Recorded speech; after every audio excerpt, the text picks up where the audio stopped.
Hi everybody! Today we're going to talk a little bit more about how we as learning coaches can help our kids stay motivated as they finish up their year of online school.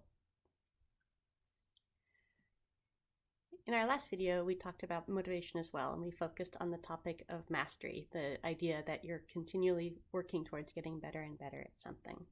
The other two ingredients that all fit together to create the notion of motivation are autonomy, which we'll look at today, and purpose, which we'll look at in a subsequent video.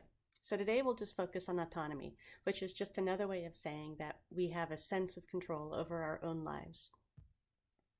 And as a high schooler, this can kind of be the bane of your existence.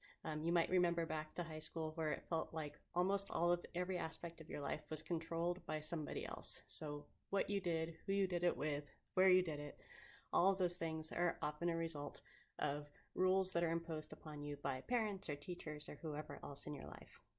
But ultimately, in order to feel motivated to go through our day-to-day lives, we need to feel like we have some control over that as well.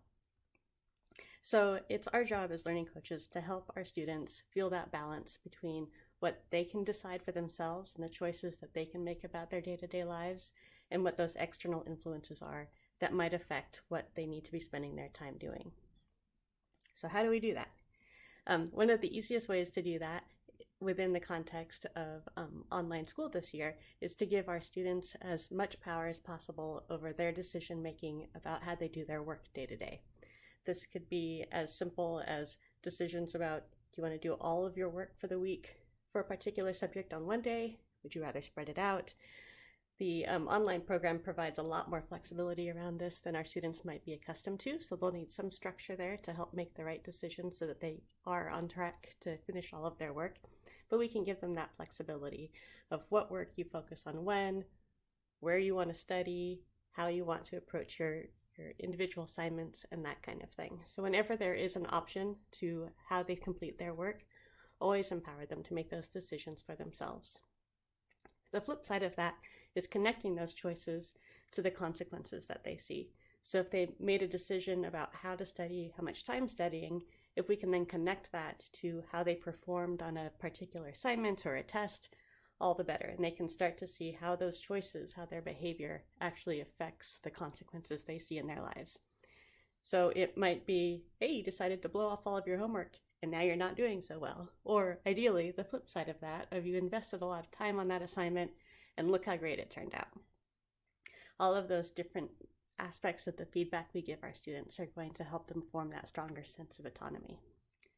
And then finally, one of the tricky parts about staying motivated in school, which I think we can all attest to as former students ourselves, is that sometimes it's tough to find yourself, to find your own personal interests in the assignments. So if you're given a particular homework assignment, you have to respond to that assignment. You have to respond to that prompt in order to get a good grade. And it can be tough to inject our own personal interests into that. But wherever possible, we can help our students get creative in ways that they can incorporate their own passions into things like essay topics, or finding a historical figure to write about or to study that is somebody who represents their own interests. Even things like revising math word problems to reflect choices that our students are making or things that they're interested in. Those are all ways of helping our students invoke choices over how they're doing their schoolwork on a day-to-day basis.